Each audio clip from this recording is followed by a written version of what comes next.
대답하기가 되게 쉽지 않은 질문인데요.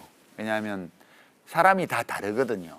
이제 저 같은 경우는 그냥 닥치는 대로 아무렇게나 살았다고 스스로 생각하는데 제 생각이 그런 거지 객관적으로 그런 방식으로 살 수 있다고 말하기는 어려운 것 같아요. 저는 우선 고등학교 때 공부를 잘해가지고요. 이제 우리나라에서 제일 좋다는 대학을 나왔잖아요. 물론 중간에서 학교에서 뭐 2번이나 쫓겨나고 뭐 14년 걸려 겨우 졸업하고 뭐 이렇게 하고 결국 무슨 박사가 된 것도 아니고 이제 독일 유학 가서 석사만 하고 돌아왔고 여기서 제도권 안에서 인정받는 사람은 아니에요. 근데 그렇다 하더라도 제가 생각해 보면 저는 남자죠. 경상도 출신이죠. 서울대학교를 나왔죠. 전공이 경제학이죠. 거기다 국회의원도 2번 했죠. 장관도 지냈죠. 그러니까 되게 센 놈이에요. 세속적 기준으로 보면 되게 일찍 출세해가지고 잘 나가는 놈이에요. 사람들이 막 무시하거나 그러지 않았고요.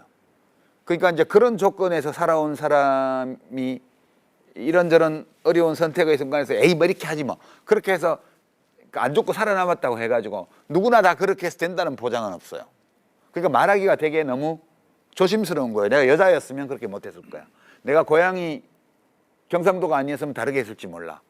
어디 서울에 있는 대학을 못 나오고 이제 지방에 있는 어떤 국립대학이나 이런 사립대학을 나왔더라면 또 어땠을지 몰라. 주어진 조건이 있는데요. 그 사회적 관계 속에서 상당 부분 그게 일종의 무릎 보호대나 헬멧 역할을 해줘요.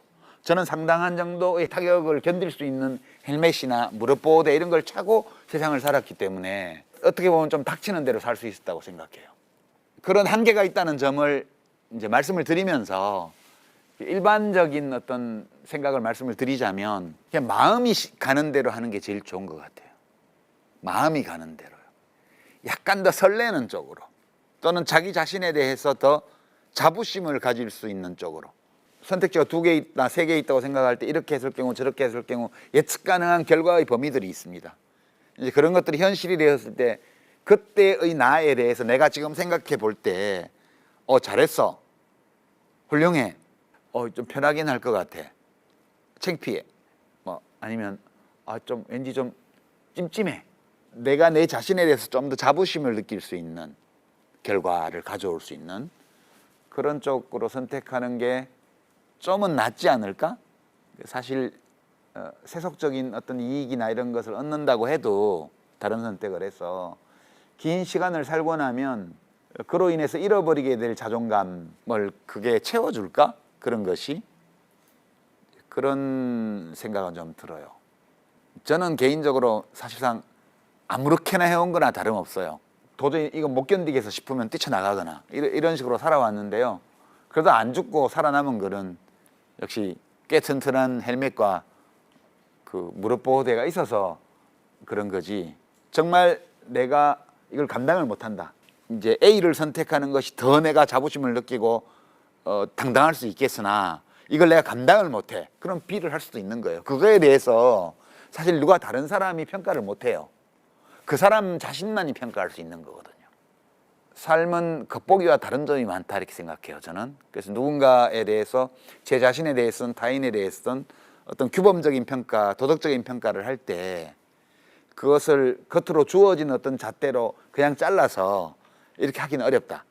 누구나 자기만의 진실이 있을 수 있고 그 사람만의 사정이 있을 수 있기 때문에 그 속을 들여다보면 겉보기에 드러나는 것과는 다른 점이 있을 수 있다는 점을 생각하거든요. 근데 사람들이 다 그렇게 생각해 주는 건 아니에요.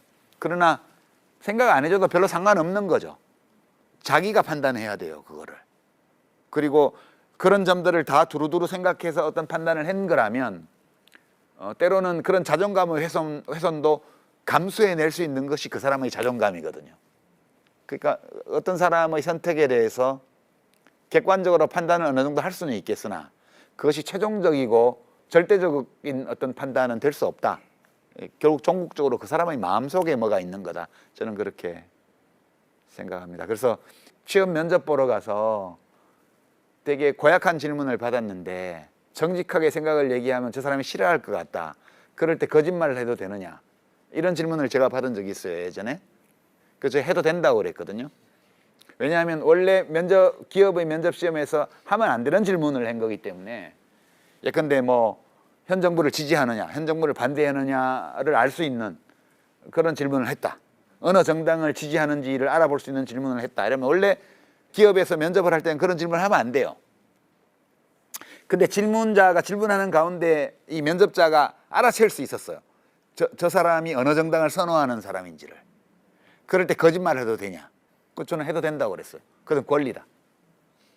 해서는 안 될 질문을 했기 때문에 그거에 대해서는 정직하게 답할 의무가 없다. 뭐 자기가 원하면 정직하게 답해도 되고, 그리고 정직하게 답하지 않고 거짓말해도 괜찮다. 잘못된 질문에 대해서는 거짓말로 대응해도 된다. 그렇게 생각해요. 예, 그렇게 대답한 적인데 그거 가지고 또 비판하는 분들도 있긴 하더라고요. 예. 근데 뭐 나 취직 안 해도 돼. 우리 아버지 안 되면 우리 아버지 식당 물려받아서 할 거야. 이런 사람은 그냥 정직하게 말해버려도 돼요. 근데 지금 우리 아버지 편찮으시고 엄마도 지금 직장이 위태로운데 밑에 동생들은 있고 나 무슨 일이 있어서 취직해야 돼. 그러면 거짓말 해야 돼요. 저 같으면 거짓말 할 것 같아요. 그렇게 취직해놓고 선거 때는 딴당 찍으면 되지. 예. 그런 거기 때문에 그거를 일률적으로 어떤 선택의 기로에서 무엇을 기준으로 반드시 해야 된다. 이거는 사회적 관계를 맺고 살아가는 위계와 서열이 있고 불평등이 존재하는 이 상황 속에서는 그렇게 딱 정해놓을 수 없을 것 같다. 그런 생각합니다. 사는 게 우선이죠. 예, 최근에 제 삶에서는 그냥 책 읽고 글 쓰는 그 시간이 제일 좋은 것 같아요. 그러니까 그전에는 다른 일에 시간을 많이 썼는데 제가 살기는 서울에 살고 작업실은 파주에 있어서 이동하는데 시간도 꽤 많이 걸렸고, 그리고 이제 파주 출판단지 가면 거기 사람이 많은 데기 때문에 이런저런 인간관계도 많이 생기고, 그 예전에 또 정치를 할 때 맺었던 인간관계들이 또 뒤를 끌고 있어서 그런 것 때문에 이제 생기는 모임들도 있고 뭐 그랬습니다. 근데 제가 한 2년쯤 전에 파주 작업실을 정리를 하고 집으로 이제 들어와서 집 아주 가까운 곳에 걸어서 갈 수 있는 곳에 조그마한 방을 하나 마련해 놓고 되게 아침에 출근하고 저녁에 퇴근하는 식으로 거의 사는데 되게 조용하고 적막한 생활이에요, 지금. 요즘은 이제 방송도 거의 안 나가고 오늘 같은 이런 행사도 어쩌다가 이제 있고 대부분의 시간을 혼자 지내거든요. 근데 그러니까 요즘처럼 이렇게 다른 일 없이 책 읽고 그리고 메모하고 뭐 글 쓸 준비하고 이런 시간들이 너무 귀한 거예요, 저한테는. 그렇게 해서 뭘 한다는 의미가 있는 게 아니고 그 자체가 되게 좋아요. 제 조그만 방의 분위기, 밖에서 들리는 소음, 점심 먹으러 그 근처의 식당들에 다니면서 밥 먹는 시간, 다시 돌아와서 또 뭐 이제 책 읽고 요런 시간으로 이렇게 낮 시간이 이어지는 그게 되게 이제 언제까지 지속될지는 모르겠는데 그게 되게 좋고요. 이제 두 번째는 제 아내하고 둘이서 유럽 도시기행 쓰기 위해서 유럽을 종종 다니는데 이 책을 기획하기를 정말 잘했다. 이 책 아니었으면 내가 여기까지 왔을까, 그런 순간들이 많거든요.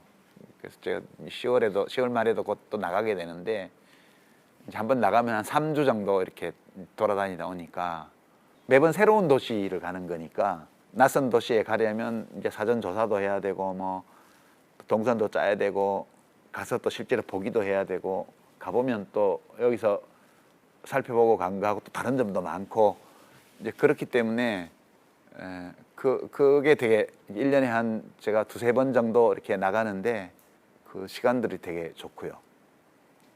앞으로 그래도 한 5-6년 정도는 더 다닐 정도의 체력이 되지 않을까? 이제 그렇게 생각해서 이것도 항구적으로 할 수 있는 건 아니죠. 길어도 한 10년 정도 더 지나면 좀 힘들지 않겠어요? 아무래도 이제 길게 다니는 거는. 그때는 어디 편안하게 해주는 여행사에 이렇게 해서 가야 되나? 그런 생각하면서 이렇게 룩상 메고 이렇게 막 하루에 10km 이상씩 걸어 다니면서 사진 찍고 이렇게 할 수 있는 시간이 얼마 안 남았거든요.